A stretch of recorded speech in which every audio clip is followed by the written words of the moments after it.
Our time with this bike is coming to an end. Definitely had a lot of good times. I've had the bike for over a year now. It's been Brooke's bike, the one she's learned to ride on, and today I'm going to ride it for one of the last times and tell you guys all about the bike and why we are selling it.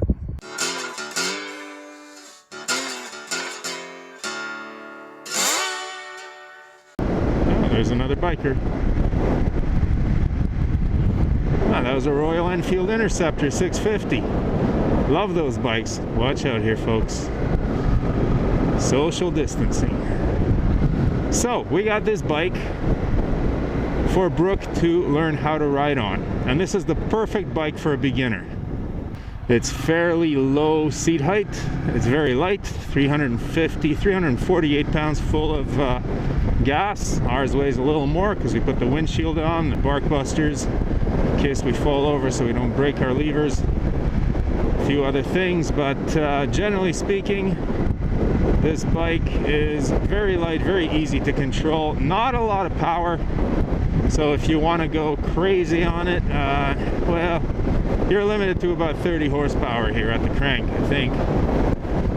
It's not going to blow you away, but I have had it up to 150k an hour, or rather I heard that it can go 150k an hour.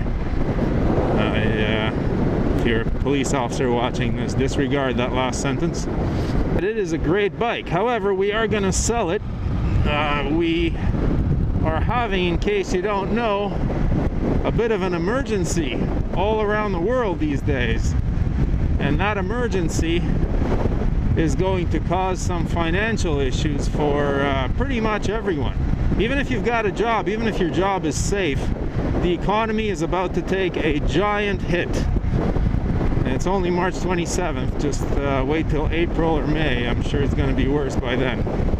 So, we own two bikes. I own a big Moto Guzzi Stelvio 1200. Brooke owns this bike. We are paying insurance on two bikes. We are maintaining two bikes. Both bikes need new tires right now. We're gonna need to replace brake pads. This chain's gonna have to be replaced down the line. I only want to do that on one bike instead of two bikes. So I want to get a bike that both of us can ride. One that is sort of a little bit more advanced for my taste, and also small enough, light enough, and low enough for Brooke to ride and feel confident on. So we're going to be doing a series on shopping for a new bike, so stay tuned for that. But to tell you about this bike, well, let's start with it being a Honda. I haven't had a single breakdown or even a hiccup with this bike in the over a year and 5,000 kilometers that I've put on it. Nothing. Changed the oil, cleaned and lubed the chain myself. You don't need to get a professional to do that. So this bike is cheap, easy to maintain, easy to ride, probably fairly easy to sell because it is a beginner's bike. Someone's always looking for a beginner's bike. Now, this might be the exception to that rule, because I have a feeling that not too many people are going to be purchasing luxury goods this year. I think a lot of people are going to be tightening up their belts this year and kind of making sure they're pinching their pennies. So that is actually why we are thinking about trading it into a shop rather than, let's stop here and wait for that guy, rather than selling it privately, which is where you always get the best deal on a motorcycle. We're going to trade it in just because it's just easier. You know, sometimes you put a bike out up on the market and you think you're going to sell it, and it might take months, especially right now. Especially with this economy that's coming up. Furthermore, people who are beginning to ride motorcycles usually have to take a motorcycle test and a motorcycle course, and right now those are going to be shut down. and so they might put off getting their license, which means they might put off getting their first motorcycle, which means we might not be able to sell this bike to a private individual anytime soon. So that's why we're trading it in. All right, so details about this bike. 286 cc's, 30 horsepower. Forget the torque, but it's not much. It's a single cylinder. Vibrates a little bit, not enough to be annoying. It has almost no electronics. The only sort of electronic wizardry it has is ABS.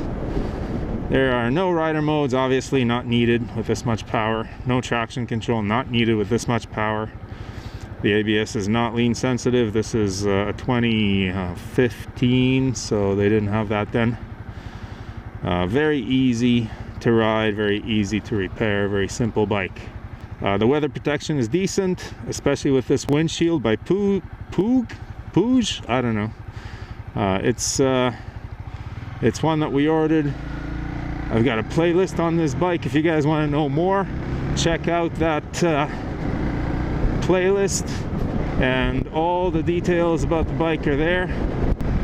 What is this bike good for? Well, it's obviously good for commuting. It's small, narrow, nimble. You sit higher than in a cruiser, so you can see over cars a little bit better. It has some bags that I put on it. You can easily put some bags on it. You can easily put a tank bag on it. Why? Because the tank is steel, so you can put a magnetic tank bag, and those are fairly cheap. They're not hard to find, and they're not very expensive, so that's what's nice about tank bags. Can you sport ride on this bike? Well, it is a sporty bike. I've had it out on the twisty roads. It's fun. Yeah, the bike's on rails. It really handles well. Can you tour with this bike? We actually did. We rode to Vermont and back from our place up in northern Ontario, and it was a very nice ride, and Brooke was actually pretty comfortable on this bike. The ride out there, we took smaller roads. We didn't want to go on the highway too much, so it took us 10 hours to get there, and Brooke was quite comfortable. She was no less comfortable than I was on my bike, and my bike is very comfortable indeed. My bike might be the most comfortable adventure bike around. And the previous owner of this bike also took it to Vermont. So this bike's actually been to Vermont twice. It's actually quite fairly high mileage for a small bike like this. It's coming up to 19,000 kilometers, which most people are never going to see that many kilometers on this bike, and which also underlines the fact that it's very reliable, because, like I said, not a single issue with this bike after 19,000 kilometers, so I can't complain. Now, would this bike be sufficient for an experienced rider who really does motorcycling as a hobby as well as a mode of just practical transportation? Well, this is where I would probably say maybe not. This is where I would say, you know, if you're into motorcycling and you've ridden motorcycles before, and you've ridden especially bigger motorcycles, I think this bike might be a little on the small side. Because honestly, like, if we want to downsize, we could just sell my big expensive bike and keep this thing, and it's perfectly good. We can both ride it, all that kind of stuff. But the truth is that for me, as an experienced rider and a person who has really enjoyed motorcycling for many years, over 20 years now, this bike is a little small, a little lacking in power, to be honest. So that's why I want something a little bit more powerful.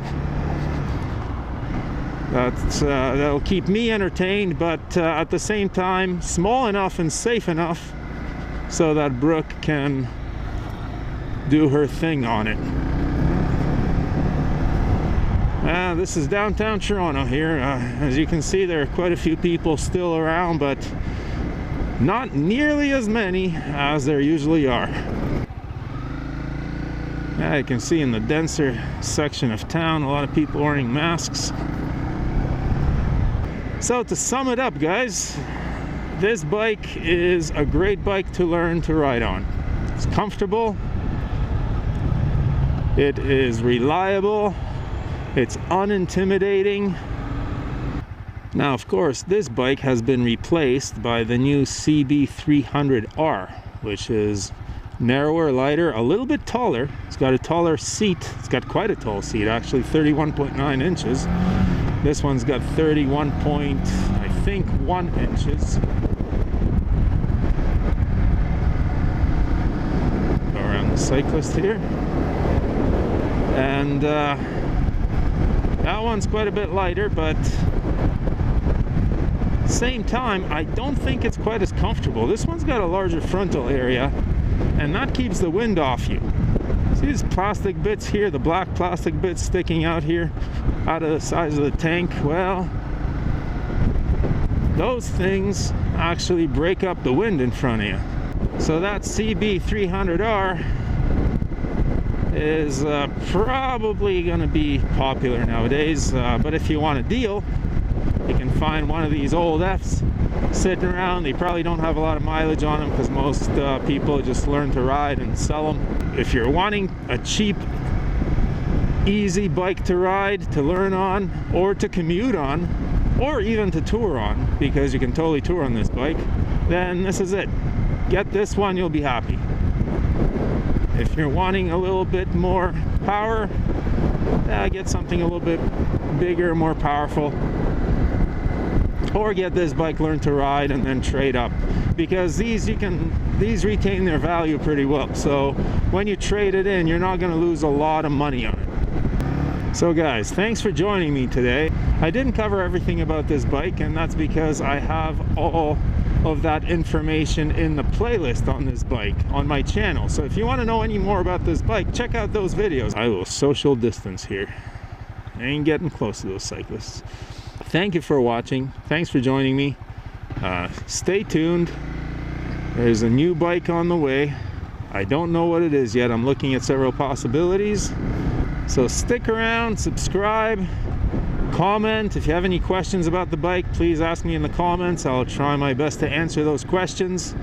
Lots of videos coming up on the search for a new bike, on this bike, on my Moto Guzzi Stelvio. Hopefully on some new bikes if this bug ever breaks and we have some test rides of some new bikes, that would be great. And generally speaking, on motorcycling life, check out my other videos. Keep that rubber side down, shiny side up, and may the spokes be with you.